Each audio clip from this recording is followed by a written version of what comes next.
Hello there, YouTubers. How's it going for you guys today? This is CD Mangaka, and today I'm bringing you some demolition gameplay on the map Launch. This is a competitive game. It was my party against another full party, and this actually was the last game that I played in 2010. I played it Saturday, December 31st. I had to get off afterwards, and I was quite happy that this was the last game of 2010.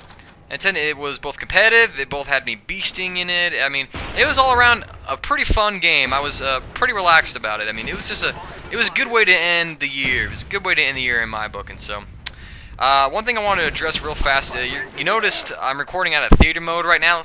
That's because I actually lost the original gameplay video of this. I still record all my gameplay basically live as I play the game itself. That way you don't have to go through the deal with the theater mode lag, and you can see where I place napalms and mortar teams and things along that nature. But I had some problems with my converter settings. My mom had switched around computers, and we had to reinstall the converter program, and all the settings on it reset. And so when I went to the HD setting, it actually did it at a file size that was too big for the computer to handle, and the game actually freezes up because there's just so much happening on the screen at once. And so I lost a lot of games actually because of that problem right there. But I discovered the problem. I changed it. I got to back down to a smaller size that still is HD, but it can actually, the computer can actually handle the video and play the whole game. And I just went into theater mode and picked up a couple games that I thought were pretty good that I wanted to share with you guys, and this was one of them. So anyways, I want to get on topic in this video now. I have some little while I want to talk about, and I basically kind of feel like talking about that because of just some feedback I get from time to time. You know, only one person in my head right now stands out as far as how this topic goes, but I think there have been other people before who have addressed similar opinions about this issue, and I'm basically talking about like why my YouTube channel is so small when compared to other, like YouTube commentators. I get some feedback here occasionally, like, wow, CD, I can't believe you only have like this many subs. You deserve like, 1,000. I got a number like 18,000, and I just kind of want to go over why my channel is that small and what I'm gonna be doing to work on that. And so, one thing I want to address first though was I think why people generally feel like that, and why a good majority of the people who watch my videos generally enjoy them.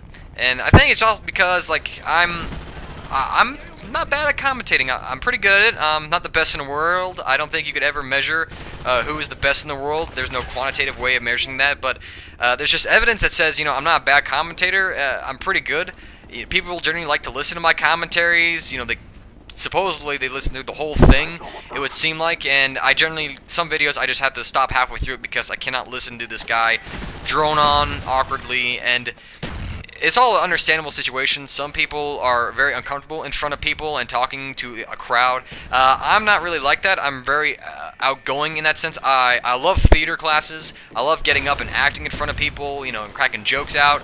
It's my time in the sun when I get to go up in front of people and, do something that I like to do, and I'm a big theater fan person, and, I do pretty well at public speaking, I mean, I've had remarks from my 10th grade English class after we did our speeches at the end of the year that I had like a fantastic speech, and my teacher really loved it. It was good, and it felt like everybody was like actually listening to me. There's a lot of speeches from kids that I couldn't really stand it because it was just like they were really awkward in front of there, and that's okay. They weren't used to that situation. They'd like to avoid that situation, but it just really kind of hurt me listening to it. I would cringe through it, and it would happen in theater class too because a lot of people take that class just to get the art credit because they can't draw, and so I had to deal with people in there who are just to get the art credit who don't want to act and really are uncomfortable in front of an audience, and it really bothers me a bit, but it's understandable at the same time. And I see flaws with people, and I think, like, no, you gotta loosen up a bit, and so I know how you can talk in front of people well, and I apply to myself. I try and, address you guys like I would like a crowd of people. Like when I'm sitting here doing this commentary in the den, doors closed, nobody in here, I don't think I'm just sitting here talking into a microphone. I think I'm, talking to an audience. Like I'm on a little stage, I'm walking back and forth, I'm doing a speech, there's, people laughing at some jokes I do, or groaning. They're listening to my opinion, they're nodding, or they're shaking their heads. It's just there's an audience, it's an interactive experience. And it kind of is. It's the delayed interaction, but it's still there, and I have to address it like it was an instantaneous reaction in order to keep it up and, to keep it well. And so as far as, like, a commentary aspect goes, I've kind of got it in the bag as it was, and I've received recognition from two machinima commentators, some big guys on machinima, that, found that my commentary was pretty good. The first one was Woody's Gamertag. I posted up a Hub Community video, and he left a comment. Woody's Gamertag left a comment on the video, saying, like, I did a good job with the commentary, and that was a really big moment of pride for me. And, I'll leave a link to the description in that video so that you can go see it. And that was something I was really impressed with, And then I had another case was last year. I posted up a video response to Hutch's video when he talked about like how bad the community was. Like he titled it like, "Oh, the times are changing." And Fisticuffs swung by my video and he left a comment, and I had joked in the commentary about like I had an annoying voice, and Fisticuffs says, "And dude, your voice is annoying. It's fine." So I got the commentary aspect of it down, but the reason why I don't get like subs like Woody does, or Hutch does, or Wings Redemption for that matter does, because all they did is commentary, was because I wasn't the first on the scene. Back when Hutch and Woody and all those guys came on the scene, commentary was a new thing. It was something new, and so it was cool. Like, wow, this guy's talking over gameplay and he's giving me tips here. It was a really cool thing, and, like, some people picked up on that, and it was just the thing to do. Nowadays, when I came on the scene, there's, like, probably over 100, 400 even, maybe, of guys who do commentaries or who want to be commentators.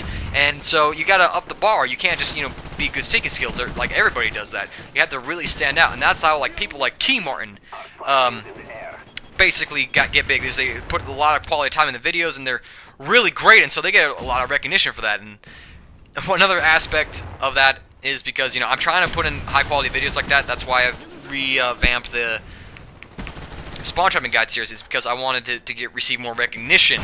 I wanted to show that there was a little more work to it, and I'm going to be sending out all those kind of videos to community channels because I want community people to see it. I want to get the word out, and I'm really hoping that some big-time commentators who might run that thing look at my videos and say, hey, this guy's great. He deserves like a shout-out or just something out there, And when I say big, I generally mean, like their YouTube channel is bigger than mine. It could be a guy with 1,000 subs.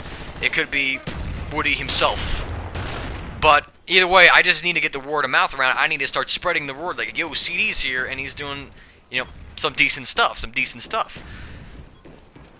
I'm hoping that the Hub Community video I sent into them, Woody will swing by it. I'm hoping he does, and he'll say, like, wow, that was a really good video. And another problem is just I haven't been able to get lucky like other people. There's been 2 cases of people getting way lucky in the YouTube business this past week. There's the kid who got on the Painkiller already, and the guys let him spell out his YouTube channel, and he got like 10,000 subs from that. Granted, I don't know how he's going to handle that. I kind of agree with Woody, like, oh, he's going to get a lot of flame for that. And I'm a little jealous of the kid, but I'm not going to go, like, hate him or whatever. I'm like, he got lucky. He stepped up to the plate, and I hope he can keep that channel growing. More power to him right there. But there was another guy, actually, who put in a lot of time on a video, and X-Trails did a community spotlight for him. He posted up one of his commentaries on his channel. I watched it, and I was blown out of the water. It was a great commentary. And I felt a little jealous there, too. Like, wow, I worked my ass off to do, like, the new Spawn Trapping Guide thing, like, on Grid, and nobody noticed that. But that's because, again, I'm bad at networking. I'm bad at getting a community going. There's only, like, one commentator who's around, like, a smaller, less-known commentator that I'm actually, like, active with, and that's, like, Prodigy. There are other guys who I kind of chat with occasionally, but I don't play with them. I don't really, like, discuss things with them. I don't get them involved in things, and I'm uncomfortable approaching them, and that's one problem I have with growing my YouTube channel, is that I'm kind of uncomfortable networking, because I don't like the idea of just going up to a guy and saying, hey, I like to do this dual commentary, or I like to, I'd like to do a way that promotes me, because I don't like the idea of selling myself out. I hate the idea of like doing something and giving people the impression I'm just doing this to get, add more people to my subscribers, and that's something I'm going to have to get over, because that's a lot of reasons why people do things. Have fun with it, make it a good thing, make it some quality entertainment, and it will get you the subs, and that should be a perspective I should focus on, I should work on, and I should develop, and I need to get a network going. I need to find other commentators, I need to get active with them, and whether that's starting off leaving small comments here and there, like building up support, communicating over private messages, and then it will eventually lead to like building up a relationship to the point where I would be comfortable doing like a dual commentary with them, or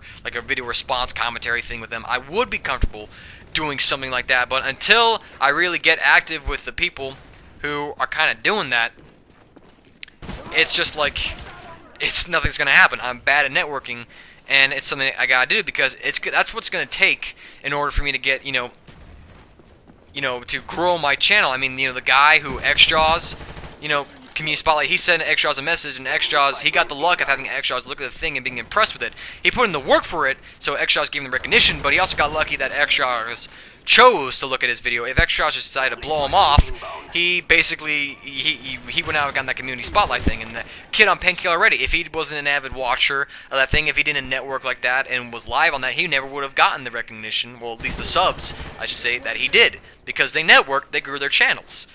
And I haven't been able to do that effectively as I should be doing, so I haven't been able to grow my channel at the pace that I would like, but I'm looking to change that. I mean, I'm looking to try and get some recognition. I'm going to find as many community channels out there and send my spawn trapping guides into them, because I need to start posting up videos like that on other community channels in order to get people to go, hey, look at this guy, look what he's doing.